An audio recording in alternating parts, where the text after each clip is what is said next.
본문에는 요셉의 이야기가 기록되고 있습니다. 요셉은 정말 파란만장한 일생을 살았던 사람입니다. 제가 한국의 어떤 젊은이 집회에 가서 요셉이 파란만장한 일생을 살았다고 그러니까 집회 끝나고 어떤 젊은이가 왔어요. 목사님, 그러면 요셉이 최소한도 1억은 벌었겠습니다. 그래요. 저는 전혀 짐작이 안 간 황당한 이야기를 해서 그 무슨 뜻이에요? 그러니까 아까 목사님이 설교하면서 요셉이 파란만장한 일생을 살았다고 그러지 않았습니까? 그랬지요. 목사님, 파란 돈 만장이면 1억입니다 그러더라고요. 한국 돈으로, 캐나다 돈이 아니라 한국 돈으로 그렇습니다. 정말 요셉은 파란만장한 일생을 살았습니다. 어려서 꿈 얘기 한번 잘못했다가 형제들에게 미움 사고 구덩이에 던짐을 받고 극적으로 구사일생으로 건짐을 받았는가 했더니 애굽 땅에 노예로 팔려가죠. 팔려간 집에서 겨우 신임으로도 살만했는데 또 오해를 받아 감옥에 끌려갑니다. 그럼에도 불구하고 마침내 요셉은 그 당시 최고의 강대국이었던 애굽 땅의 국무총리가 되지 않습니까? 그래서 나라를 구출하고 그 나라에 축복을 남기는 일생을 살았습니다.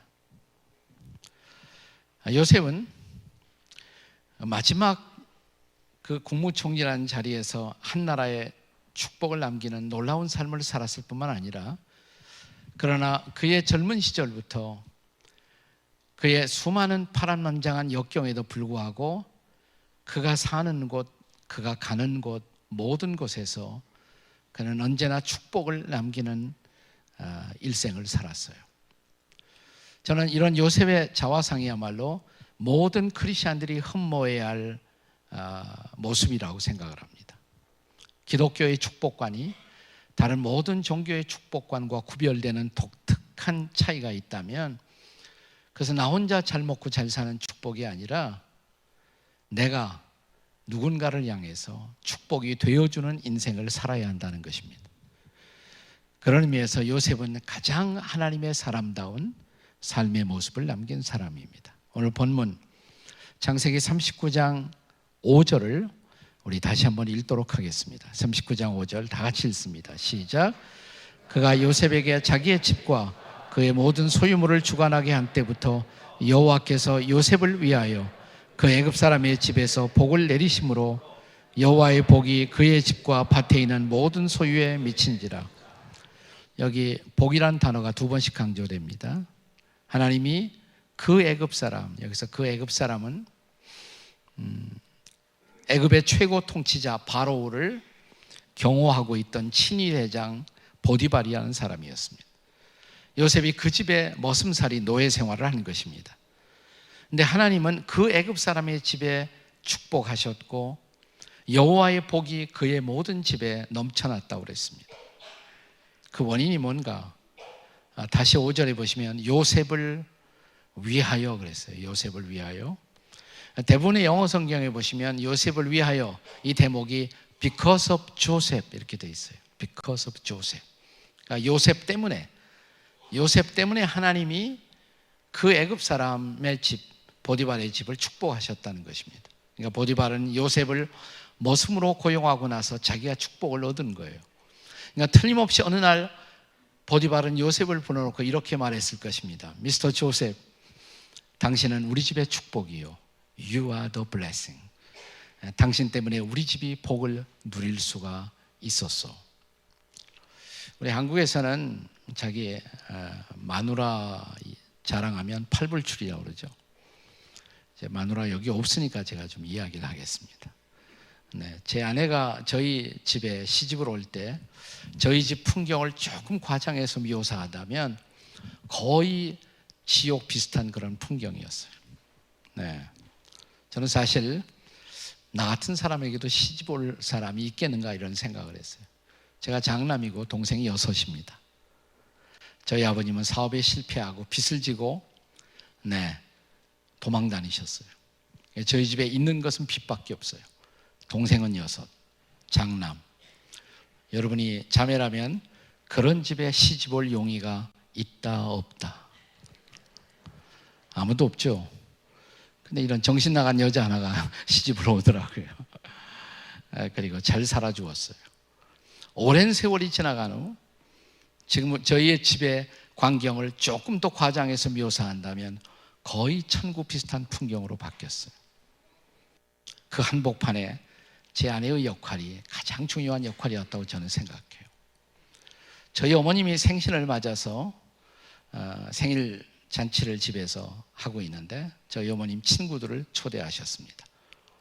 어머님이 친구들하고 담소하고 있는데 그 옆을 지나가다가 저희 어머님이 하는 소리를 제가 들었어요. 저희 어머님이 며느님 얘기를 하더라고요. 저희 어머님, 며느님은 저하고 관계가 있잖아요. 네.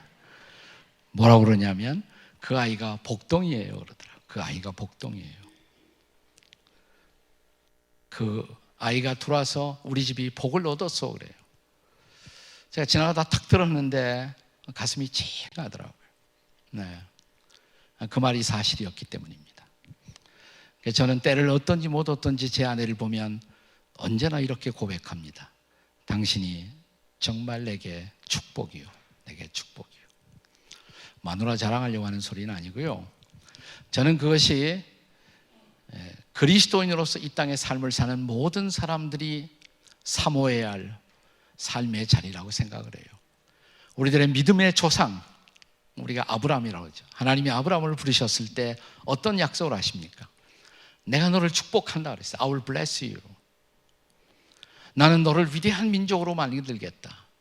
그리고 내 이름을 위대하게 만들겠다. I will make your name great. 그러죠.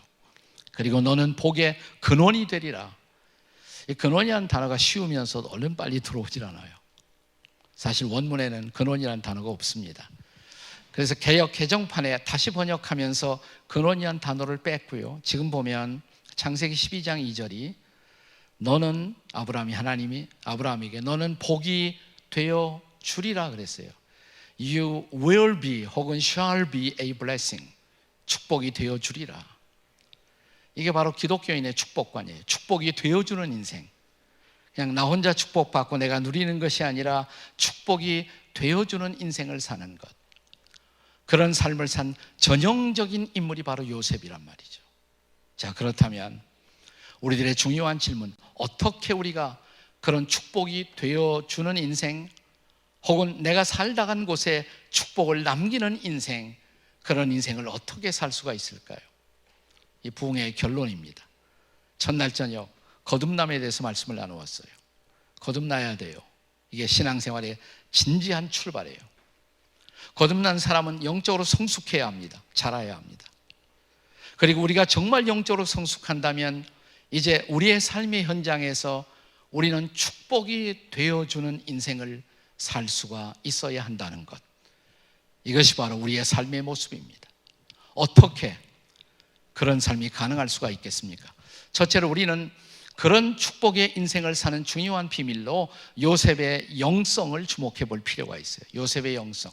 어떤 영성일까요? 특별히 하나님과 함께함의 영성. 자, 오늘 본문 창세기 39장, 자, 우리 2절의 말씀을 다 함께 같이 읽겠습니다. 39장 2절입니다. 다 함께 같이 읽어요. 시작. 여호와께서 요셉과 함께 하심으로 그가 형통한 자가 되어 그의 주인 애굽 사람의 집에 있으니. 2절에서 우리의 시선을 끄는 매력적인 단어는 형통한 자.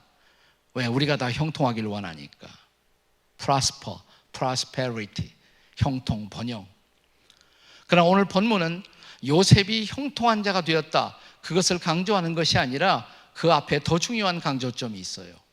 여호와께서 요셉과 함께 하심으로, 그래서 결과적으로 그가 형통한 자가 되었다 이 말이에요.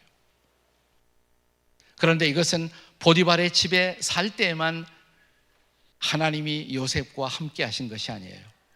요셉의 일생을 통해서 어디 가든지 그는 그런 삶을 살았습니다. 영성이라는 것은 어느 한날의 삶의 모습만 가지고 알 수가 없어요. 우리의 삶의 보편적인 모습 속에 공통적으로 드러나는 특성, 그것이 우리의 영성이어야 한단 말이죠.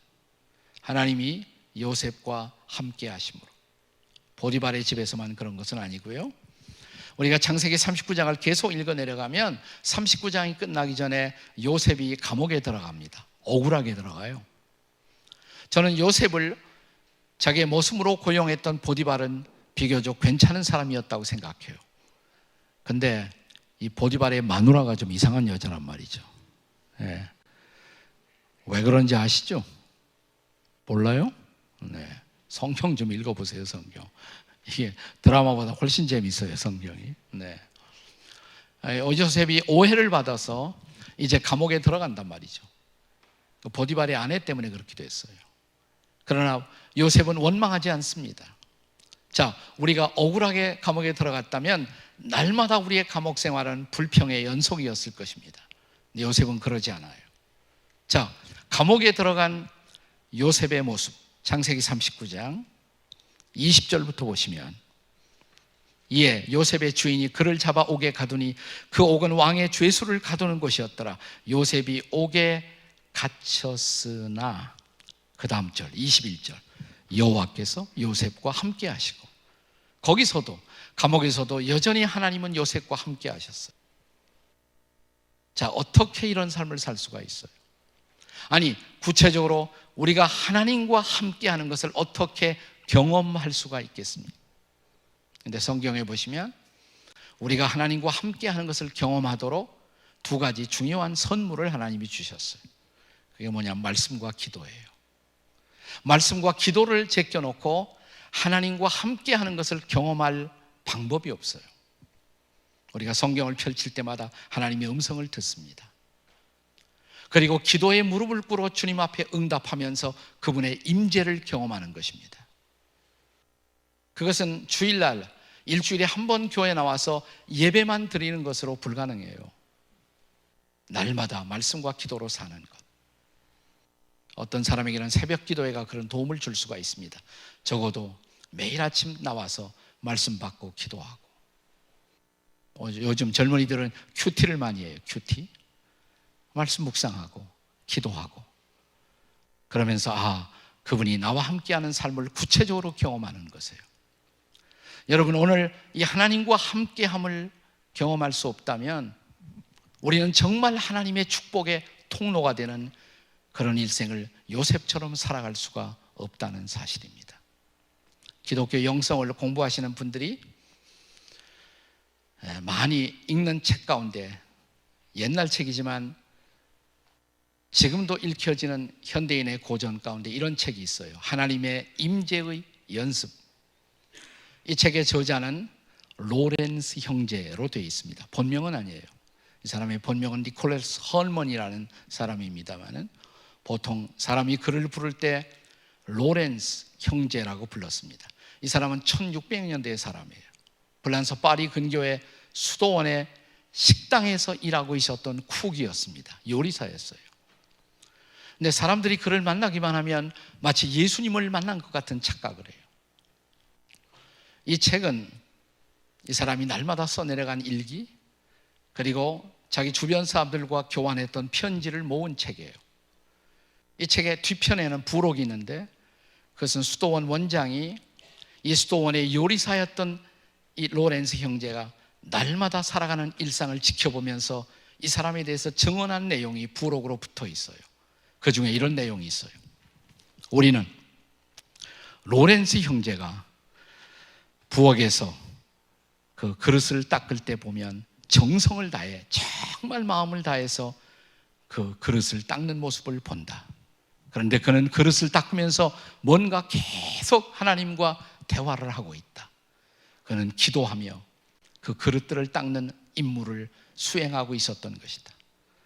깨끗이 그릇을 닦아놓고 모든 책임을 완수한 후에 사람들이 그 부엌을 떠나기를 기다려 그 형제는 마치 부엌이 성소인 양, 생초리인 양 거기에 무릎을 꿇는다. 그리고 그는 오랫동안 하나님 앞에 머문다. 얼마나 시간이 지났을까? 그가 이 부엌의 식당에서 나올 때 우리들은 종종 그의 얼굴에 빛나는 빛을 목격하곤 했다. 그리고 우리가 그와 더불어 대화하면서 마치 예수님과 대화하는 것 같은 착각을 느꼈고 그의 손을 잡으면서 예수님의 손을 잡는 것 같은 착각을 느꼈다. 잘 들어보세요. 그는 우리 중에 거하는 작은 예수였다. 이게 바로 영성이에요. 하나님과 함께함의 영성이에요. 한번 따라서 해보세요. 하나님과 함께함의 영성. 옆에 사람은 쳐다보고 그런 영성을 사모하십시다. 이렇게. 예. 자, 요셉이 하나님께 붙들림을 받아 축복의 통로로 쓰임을 받은 중요한 비밀, 바로 이런 하나님과 함께함의 영성 때문이에요. 두 번째는 하나님의 청지기로서의 성실성, 그것이 두 번째 비밀입니다. 한번 따라서 하세요. 하나님의 청지기로서의 성실성. 자, 또 옆에 사람 쳐다보고 그런 성실성도 사모하십시다. 다 같이 시작. 그런 성실성도 사모하십시다. 혼자 하지 마시고 옆에 사람 쳐다보면서. 자, 이번엔 앞뒤로 짝을 짓고 다 그런 성실성도 사모하십시다. 시작. 앞뒤로요. 앞뒤로. 예. 뒤에 사람 좀 쳐다보시고. 예. 자, 오늘 본문에 창세기 39장 자 4절을 같이 읽겠습니다. 4절 말씀이에요. 본문 4절 다 같이 시작. 요셉이 그의 주인에게 은혜를 입어 섬김에 요셉을 가정총무로 삼고 자기의 소유를 다 그의 손에 위탁하니. 여기 은혜라는 단어가 나와요. 은혜. 우리에게는 익숙한 단어예요. 하지만 종교적인 단어죠. 이 단어를 세상 사람도 이해할 수 있는 단어로 바꿀 수가 있다면, 이 은혜를 다른 단어로 바꿔도 이 4절의 말씀을 읽어내려가는 일에 전혀 지장이 없는 다른 단어, 어떤 단어가 좋을까요? 자, 다시 읽어보세요. 요셉이 그의 주인에게 입어 섬김에 그가 요셉을 가정총무로 삼고 자기의 소유를 다 그의 손에 위탁했다. 무슨 단어가 좋아요?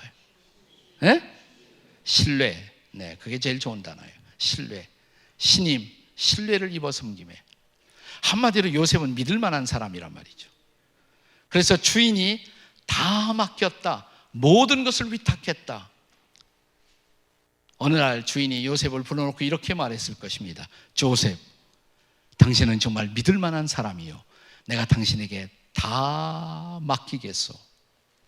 옛날 우리 한국에서 말이죠, 재산 관리할 때 우리가 다른 거 다 맡겨도 다른 사람들에게 절대로 맡기지 않고 우리가 챙기던 거 하나 있어요. 뭡니까?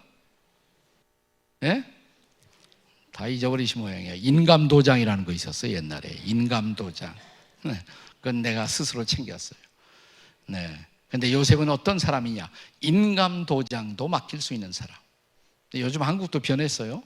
이제 인감도장 없어도 돼요. 사인하면 됩니다. 한국도 이제. 요셉은 그런 사람이에요. 정말 믿을 수 있는 사람. 그래서 주인이 다 맡기겠소 당신에게. 가정총무를 삼았어요. 가정총무. 나 요셉의 드라마는 거기서 끝나지 않아요. 자, 39장이 끝나기 전에 요셉이 억울하게 감옥에 갔다 그랬죠. 자, 이제 감옥에 들어간 요셉의 모습을 성경에서 보세요. 자, 20절에 보시면 이에 요셉의 주인이 그를 잡아 옥에 가두니 그 옥은 왕의 죄수를 가두는 곳이었더라. 요셉이 옥에 갇혔으나, 그 다음 절 21절, 여호와께서 요셉과 함께 하시고 그에게 인자를 더하사 간수장에게 은혜를 받게 하심에 22절, 간수장이 옥중 죄수를 다 요셉의 손에 맡김으로 그 재반 사물을 요셉이 처리하고. 감옥에 가서도 한결같아요. 그렇죠? 변함이 없어요. 그는 불평하기보다 자기에게 맡겨준 모든 일에 성실한 거예요. 그러니까 어느 날 간수장이, 교도소장이 요셉을 부르는 거예요. 요셉, 나는 당신이 너무 좋소.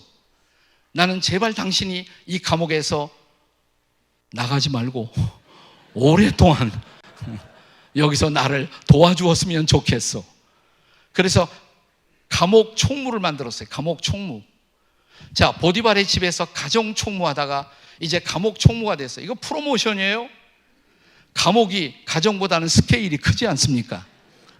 그래서 가정 총무하다가 감옥 총무가 됐어요. 근데 요셉의 드라마는 거기서 끝나지 않아요. 요셉이 들어가 있던 감옥에 두 장관이 들어와요. 두 장관님이. 나는 이 대목을 읽고 있으면 꼭 한국의 역사를 읽는 것 같아요. 장관님들이, 국회의원들이 감옥에 들어왔다 나갔다. 우리하고 아주 비슷합니다. 그리고 장관들이 꿈을 꾸죠. 요셉이 꿈을 풀어주죠. 그것 때문에 드디어 요셉은 이제 그 당시 에집트는 그 당시 세계 최고의 강대국이었어요. 거기에 최고 통치자 파라오, 우리말 성경에 바로 그랬어요. 파라오에게 불림을 받아요. 그래서 마침내 그는 에집트의 뭐가 됩니까? 국무총리, 나라 총무가 된 거예요. 나라 총무. 보세요. 처음에 가정 총무하다가 감옥 총무하다가 이번에는 나라 총무가 됐어요. 애굽이 풍년이었을 때 곡식을 낭비하지 않고 잘 저장합니다. 다가올 IMF를 대비시킵니다. 흉년이 왔을 때 그 나라를 결정적으로 국난에서부터 구출하는 구국의 히어로가 돼요. 틀림없이 파로는 요셉을 불러놓고 이렇게 말했을 거예요. 요셉, 당신은 이 나라의 축복이요. 정말 이 나라의 축복이요.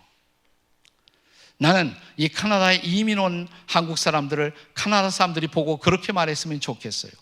당신들은 말이죠, 코리안 캐나디안으로서 당신들은 정말 이 나라의 축복이요. 제발 한국 가지 말고 여기 사시오. 여러분이 하나님의 뜻을 따라 이 땅에 왔다면 이 땅에도 축복의 존재가 돼야 돼요. 꼭 한국에 가야만 애국자가 아니에요. 크리스찬은 나라보다도 더 위대한 하나님의 나라를 위해서 살아야 한단 말이죠. 이 땅에 축복을 남기는 것, 축복된 존재가 되는 것, 우리가 못하면 우리의 자손들이, 우리의 다음 세대들이, 넥스트 제너레이션이 정말 이 땅에 축복이 되고 축복을 남기는 존재로 살아가는 것, 이게 하나님의 기대란 말이죠. 하나님의 기대. 근데 그렇게 살려면 뭐가 제일 중요할까요? 우리는 요셉이 국무총리를 했다, 너무 그 자리만 생각할 수가 있어요. 우리 한국 사람들은 종종 이 조상 자랑을 할 때 우리 조상님이 조상 가운데 누가 시장님을 했고 면장을 했고 장관님을 했고, 여러분 그건 자랑 아니에요. 자리를 차지하는 것은 자랑이 아니에요. 근데 시장으로 있을 때 정말 그 시를 위해서 축복된 이런 일을 했다 그러면 자랑이에요. 근데 자리만 차지하는 건 자랑이 아니란 말이죠. 그 자리에 있을 때 어떤 일을 해서 사람들에게 진정한 유익을 주었는가, 그것이 자랑이 돼야 된단 말이죠. 그냥 국무총리가 중요한 것은 아니죠. 근데 어쨌든 요셉의 삶은 여기서 시작한 것도 아니에요. 국무총리에서 시작한 것이 아니라 저기서 시작했단 말이죠. 보디발의 집에 가정총무. 자, 보디발의 집에서 노예살이, 머슴살이 할 때 요셉에게 맡겨진 일이 뭐겠어요? 그저 그런 일들, 창고 정리하고 청소하고 그런 일 아니었겠어요? 나는 이런 종류의 일을 할 사람이 아니지, 이렇게 말했더라면 요셉이 어떤 삶을 살았을까요? 그 아무것도 아닌 별 볼 일 없는 가장 작은 일들, 그냥 ordinary things, 그런 일 앞에 성실한 거예요. 아주 성실한 거예요. 그랬더니 가정 총무가 됐어요. 조금 있다 감옥 총무가 돼요. 나라 총무가 돼요. 거기에 어떤 일관성이 있잖아요. 일관성. 이런 말씀이 생각나십니까? 지극히 작은 것에 충성된 자는 뭐예요? 큰 것에도 충성되다. 자, 청직이라는 것은 옛날 말이죠. 지금 우리 시대의 말로 바꾼다면 관리자예요. 매니저. 주인이 아니에요. 맡아서 관리하는 사람이에요. 그에게 요구되는 가장 중요한 덕목은 뭐예요? 성실성이에요. faithfulness, 성실함, 충성스러움. 이걸 가장 잘 보여주는 성경의 대표적인 비유가 있다면 그것이 바로 달란트의 비유가 아니겠습니까? 어떤 주인이 먼 나라로 가면서 종들에게 5, 2, 1 달란트를 맡겼다. 우리는 5, 2, 1 하니까 굉장히 적은 것처럼 생각해요. 그런데 예수님 당시에 금 1달란트면 몇 년 살 수가 있느냐? 20년. 자, 그런데 5달란트 맡은 사람이 얼마 남겼어요? 5달란트를 남겼어요. 자, 한 달란트 가지면 20년 산다고 그랬어요. 그럼 5달란트면 몇 년 살아요? 계산이 어렵습니까?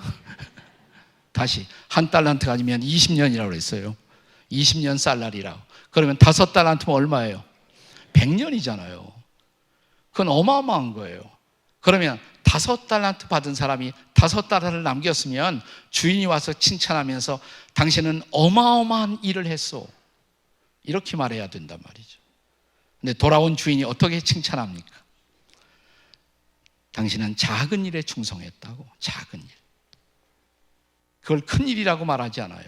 저는 이것이 바로 하나님의 관점이라고 생각해요. 이 주인의 관점이 하나님의 관점이에요. 우리는 크고 작은 일을 항상 나눠요. 그리고 큰 일은 흥분하지만 작은 일은 별로 흥분하지 않는단 말이죠. 그러나 하나님 앞에 어떤 일이 큰 일이겠어요? 하나님 앞에는 모든 것이 작은 일이에요. 큰 일도 작은 일이고 작은 일도 작은 일이에요. 그분 앞에는 그것이 큰 일인가 작은 일인가 이것은 하나도 중요하지 않고 그 일 앞에 얼마나 성실한가. Are we faithful? 우리는 정말 성실한가? 이것이 중요한 거란 말이죠. 이것이 중요한 거예요. 저는 우리 한국 사람들이 정말 장점이 많은 민족이라고 생각해요. 근데 딱 하나 약점이 있다면, 우리 한국 사람들이 너무 작은 나라에서 태어난 그 열등감 때문인지 몰라도 유독 큰 걸 좋아해요. 한국 사람들이 얼마나 큰 거 좋아합니까? 우리나라 이름부터 뭡니까? 우리나라 이름이 대한민국 짝짝짝이잖아요. 네, 한국의 최고 통치자를 뭐라고 불러요? 대통령님, 소통령이라고 안 그러죠? 네. 한국에서 외교관이 파견되면 뭐라고 불러요? 대사님, 소사라고 안 그러잖아요. 네. 한국의 최고 학부는 뭐예요? 대학교, 대학원. 한국 남자들이 제일 좋아하는 술 뭡니까? 대포. 거기다 하나 더 붙어, 왕대포. 하여튼 뭐 큰 거 좋아해요. 네. 저도 여러분처럼 이민 목회도 하고 이민 생활도 하다가 한국에 딱 들어가 보니까 이게 느껴지더라고요. 정말 한국 사람들은 큰 대자를 좋아하는구나. 서울에 가봐도 길도 다 강남 대로, 뭐 양재 대로. 나는 이따금씩 소로가 그립더라고요. 저 한강에 걸쳐져 있는 다리들, 한강 대교, 영동 대교. 거기에 무너진 다리 하나 있어. 무슨 다리입니까? 무너진 다리. 서울에 성수대교. 네. 근데 그 대교 자랑하지 말고 성수대교 만들 때 나사 하나, 못 하나 그 디테일에 철저했더라면 그 다리 무너지겠어요? 중요한 건 작은 거예요. 작은 게 중요한 거예요. 작은 게. 제가 목회하던 교회도 이 항존직, 뭐 권사님, 안수 집사님, 장로님 이런 분들이 굉장히 많은데, 저희 교회에서는 항존직 할 때 반드시 거치는 훈련 과정이 있어요. 영성 훈련이에요. 그게 뭐냐면 항존직 하려면 교회에 있는 화장실 가서 청소부터 하셔야 돼요. 청소. 네. 그리고 반드시 주차 봉사를 해야 돼요. 주차장에 나가서 봉사하셔야 돼요. 주차하다 보면 별별 인간을 다 만나거든요. 별별 인간. 네. 교회 갔다가 예배 드리고 나가면서 온갖 욕을 다 하기도 하고요. 한국 교회는 주차장이 제일 은혜가 많은 곳이에요. 왜 그런 줄 아세요? 자, 여기 안에서 은혜를 받고 나가다가 은혜를 다 쏟아놓고 가서 은혜가 쌓여 있어. 그래서 예. 그래서 그런 봉사를 하다 보면 인간을 이해하게 돼요. 인간을 이해하게 돼요. 중요한 거예요. 작은 일 앞에 성실한다는 거 얼마나 중요한지 몰라요. 작은 일에 대한 성실성. 요셉은 말없이 성실했어요. 가정 총무가 감옥 총무가 되고 나라 총무가 되고 하나님의 사람이 되었단 말이죠. 따라서 하세요. 하나님의 청지기로서의 성실성. 다시 한번 옆에 사람 보고 그런 성실성을 사모하십시다. 자, 요셉이 축복을 남기는 일생, 축복의 통로로 살아갔던 비밀, 마지막 세 번째 비밀. 저는 그것을 하나님을 혹은 하나님만을 드러내는 선교성. 첫째는 영성, 두 번째는 청지기성, 세 번째는 선교성. 선교가 뭐예요? 미션. 하나님을 나타내는 거예요. 예수님을 자랑하는 거예요. 예수님을 높이는 거예요. 그게 선교죠. 자, 오늘 본문 다시 창세기 39장으로 오셔갖고, 자, 39장 3절을 같이 읽겠습니다. 3절 말씀 다 같이 읽어요. 시작. 그의 주인이 여호와께서 그와 함께 하심을 보며 또 여호와께서 그의 범사에 형통하게 하심을 보았더라. 여기서 반복되는 중요한 단어, 보며, 보았다. 그의 주인, 요셉의 주인 보디발이 여호와께서 하나님이 그와 요셉과 함께 하심을 보며, 저는 이 보디발이 하나님 모르는 사람이었다고 생각해요. 틀림없이 애굽의 우상신을 섬겼을 것입니다. 근데 그가 자기의 모습으로 들어온 요셉이 살아가는 모습을 지켜보면서 요셉에게서 하나님을 보았다는 거예요. 그러니까 요셉으로서는 하나님을 보여주고 있었어요. 하나님을 보여주고 있었단 말이에요. 이게 선교예요. 나의 존재에서 하나님을 드러내는, 하나님을 보여주는 삶, 하나님을 보여주는 삶. 틀림없이 보디발이 요셉을 불러놓고 이렇게 말했을 거란 말이죠. 요셉, 난 하나님 잘 모르지만 자네를 보니 하나님 살아계신 것이 믿어지네. 혹시 여러분 주변에서 여러분과 함께 일하는 사람들이 난 하나님 모르지만, 나는 예수 모르지만 당신을 보니까 하나님 계신 것 같네. 자, 옆에 사람 쳐다보고 그런 말 들어보신 일 있죠? 한번 물어보세요. 시작. 그런 말 들어보신 일 있느냐고. 네. 이게 선교적 삶이에요. 선교적 삶. 미셔널 라이프라고 그래요. 미셔널 라이프. 선교적 삶. 자, 우리가 본문을 계속 읽어 내려가면 바로 본문 다음에 나오는 사건이 보디발의 아내에게 요셉이 도덕적인 유혹을 받는 사건이 나와요. 요셉이 잘 승리했어요. 그걸 단순한 도덕적 승리라고 말하면 안 돼요. 거기서 요셉이 승리할 수 있었던 더 중요한 비밀은 뭐냐? 그는 늘 하나님을 의식하고 살았어요. 그게 비밀이에요. 내가 깨끗하게 살아야지, 그냥 그게 아니라 하나님을 의식했단 말이죠. 자, 한 남자와 한 여자만의 은밀한 공간에서 요셉이 보디발의 아내에게 말하고 있는 이 장면을 들어보세요. 9절에 보시면 이 집에는 나보다 큰 이가 없으며 주인이 아무것도 내게 금하지 아니하였어도 금한 것은 당신뿐이니 당신은 그의 아내임이라.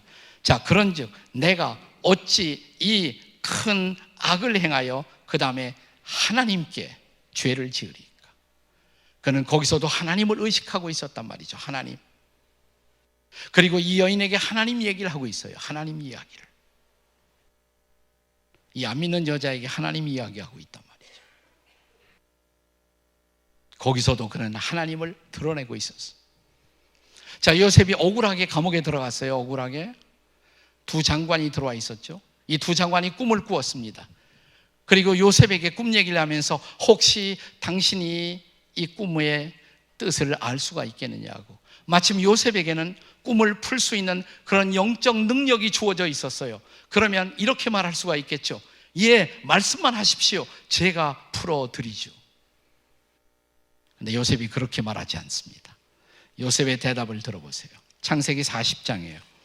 자, 여기 40장 8절에 보시면 그들이 두 장관이에요. 그에게 이르되 우리가 꿈을 꾸었으나 이를 해석할 자가 없도다.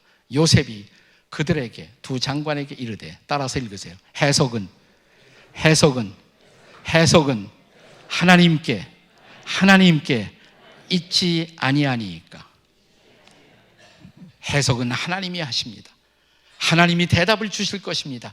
이 놀라운 찬스, 이 기회에 하나님을 드러내고 하나님을 소개해요. 하나님이 당신들의 문제에 대답을 주실 것입니다. 그는 철저하게 하나님을 앞세우고 하나님을 드러내고 하나님을 증거하는 일생을 살고자 했어요. 이것이 바로 선교적 삶이란 말이죠.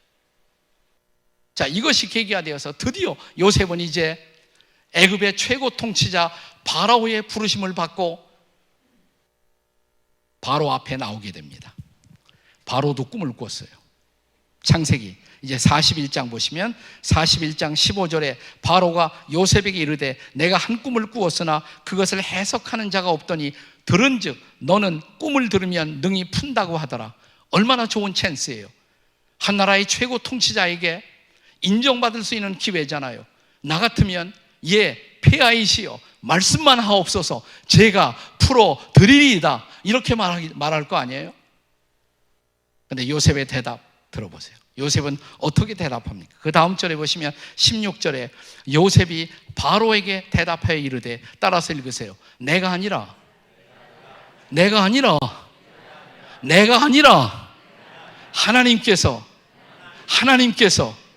하나님께서 바로에게 편안한 대답을 하시리이다. 내가 아니라 not me but God, 내가 아니라 하나님께서 대답을 주실 것입니다. 내가 아니라 하나님이라고. 이 한나라의 왕 앞에서도 하나님을 드러내고 하나님을 증거하는 요셉의 모습을 보세요. 이게 바로 선교적 삶이에요. 하나님이 보실 때 그런 요셉이 얼마나 이뻤을까요? 내가 하나님이라도 그런 요셉을 축복했을 거예요. 선교적 삶이에요. 요즘 한국 교회는 한국 사회 속에서 그렇게 위상이 바람직하지 못한 상태로 그 신뢰도가 추락한 상태에 있습니다. 저는 그 1차적 책임은 저 같은 사람에게 있다고 생각해요. 하지만 저는 아직 한국 교회가 희망을 접을 필요는 없다고 생각합니다. 한국 교회의 어둠의 시절, 계절. 지나간 10년 동안 한국 젊은이들에게 꾸준히 한 책이 읽히워지면서 사람들에게 깊은 감동을 주었어요. 여러분 가운데도 그 책을 접한 사람들이 있을지 몰라요. 제가 돌아다니면서 이 책 소개를 많이 했는데요. 아주 짤막한 작은 책자예요. 책의 제목은 그 청년 바보 의사라는 책입니다. 그 청년 바보 의사. 이 책의 주인공은 안자, 수자, 현자, 고대 의예학과 91학번 출신. 군의관으로 나갔다가 지난 2006년 1월 갑자기 유행성 출혈에 걸려갖고 나이 33살에 예수님과 똑같은 나이에요. 33살에 갑자기 세상을 떠났습니다. 서울의 영락교회 나가던 청년이에요. 그런데 영락교회 전설적인 성자인 한경직 목사님 이후에 가장 많은 장례 조객들이 왔대요. 막 사람들이 밀려오는 거예요. 5,000명 이상. 왜 그러지? 이 젊은 의사가 너무 일찍 죽어서 안타까워서 이렇게 많은 사람들이 찾아오나? 그런데 그것이 이유가 아니라는 것을 사람들이 장례식장에서 알게 되었습니다. 그래서 장례식이 끝나고 나서 이 청년에 대한 증언이 모아져서 이 책이 탄생한 거예요. 그 청년 바보 의사. 한국 장례식장에 가면 영정사진이 있잖아요. 가운데 영정사진. 그 영정사진 앞에서 한 할아버지가 꺼이꺼이 울고 있습니다.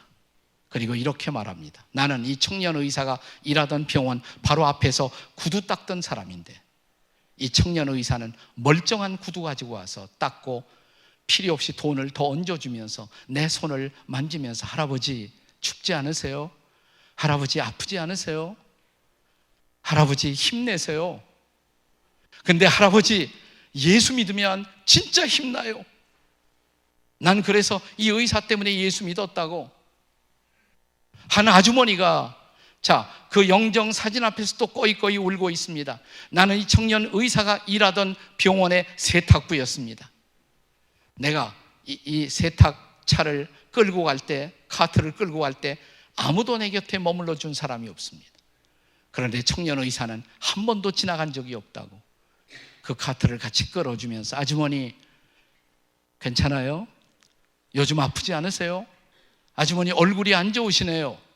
아주머니 제가 드린 바이타민, 비타민 꼬박꼬박 찾아 잡수세요. 그런데 아주머니 예수님은 비타민보다 더 좋아요. 예수 믿으시면 얼마나 마음속에 평화가 있고 새로운 삶을 살 수가 있는지 몰라요. 나는 이 청년 의사 때문에 예수 믿었다고. 이 영정사진 앞에 한 가족이 한 어린아이의 사진을 갖고 나와 있더래요. 우리 아이가 아파서 병원에 입원했을 때 이 의사 선생님은 얼마나 친절하게 대해 주셨는지. 우리 아이가 낳으면 집에 와서 생일잔치 해주겠다고. 근데 미처 의사 선생님에게 통보를 못하고 우리가 퇴원을 했거든요. 그냥 지나갈 수 있는데 이 의사 선생님은 차트를 뒤져서 우리가 어디 사는지 알아내갖고 군포에 있는 우리 집에 우리 아이 생일날 와서 생일 잔치를 해주고 갔다고. 우리 아이는 떠났지만 우리 가족은 이 의사 선생님을 잊을 수 없어서 의사 선생님이 우리 아이에게 들려주던 그 예수님 이야기를 듣고 우리 온 가족은 예수님 앞에 나왔다고. 병원에서 파업이 벌어졌는데 다른 동료 의사들에게 왕따를 당하면서 나는 환자들의 곁을 떠날 수가 없다고, 환자들의 곁을 밤새 지키다가 밝아오는 새벽녘 충혈된 눈동자로 뭐가 좋아서 찬송가를 읊조리던 바보 같은 의사. 한 간호사가 약병을 깨뜨렸어요. 값비싼 고가의 약병이에요. 내가 근무하던 시간에 일어난 사고이기 때문에 나도 책임이 있다고 책임을 뒤집어 쓰고 그 고가의 약을 배상하는 일에 앞장섰던 바보 같은 의사. 이 청년 의사는 유달리 아주 큰 가방을 갖고 다녔어요. 큰 가방을 갖고 다녔어요. 그 가방 속에는 늘 CCM 테이프, 찬양 테이프들이 있었어요. 만나는 사람마다 이 음악 들어보세요. 너무너무 좋은 음악이에요. 그 찬양을 듣다가 음악을 듣다가 예수를 만난 사람들, 그들이 지금 이 연결식장에, 장례식장에 들어오는 거예요. 그 가방 속에는 작은 책자들이 항상 있었대요. 만나는 사람마다 이거 읽어보세요. 조그만 책이거든요. 쉽게 읽을 수 있어요. 그 작은 책자를 읽다가 거기서 예수님 만난 사람들이 계속 들어오고 있었어요.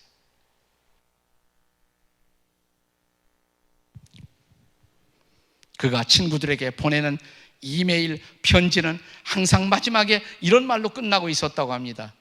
예수님의 스티그마 혹은 스티그마타, 안수현. 스티그마는 흔적, 예수님의 흔적. 그냥 예수님의 작은 흔적으로 살기를 원했던 안수현. 그는 33살에 예수님과 똑같은 나이에 이 땅에서 떠났지만 수많은 사람들을 감동시키고 그의 홈페이지는 아직도 열려 있고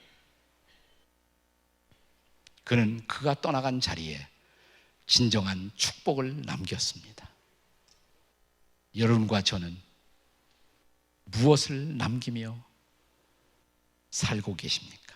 아니, 우리의 삶이 결산되는 그날 내가 살던 곳에 우리는 무엇을 남기고 떠날까요? 우리의 가정 식구들이 여러분을 생각하면서 우리 아빠는, 우리 엄마는 우리 가정의 축복이었는데 이렇게 말할까요? 우리 교회 사람들이 당신이 떠나간 빈자리를 보면서 그 집사님은, 그분은 우리 교회의 정말 축복이었는데 이렇게 말할까요? 여러분이 일하던 그 일터에 함께 동료들이, 아니 여러분의 보스가 여러분을 생각하면서 그분은 정말 우리 일터의 축복이었는데, 이것이 우리가 아직도 숨쉬며 이 땅에 살아있는 이유인 것입니다. 축복의 통로로 사는 인생, 그렇게 사시겠습니까? 기도하시겠습니다. 같이 머리 숙여 기도하시겠습니다.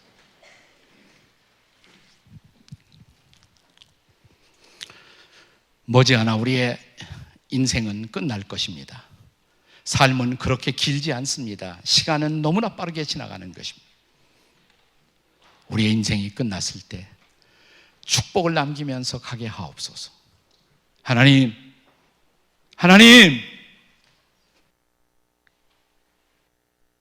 그렇게 살다가는 인생, 축복을 남기는 인생, 축복의 통로가 되는 인생, 나도 그런 인생을 살고 싶습니다.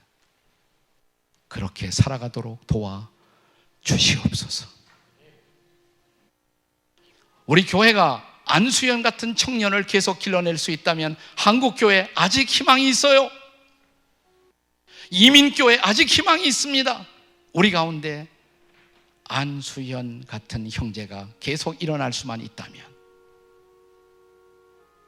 하나님, 나의 여생을 걸고 그런 인생을 살아가는 우리가 될 수 있도록 도와 주시옵소서.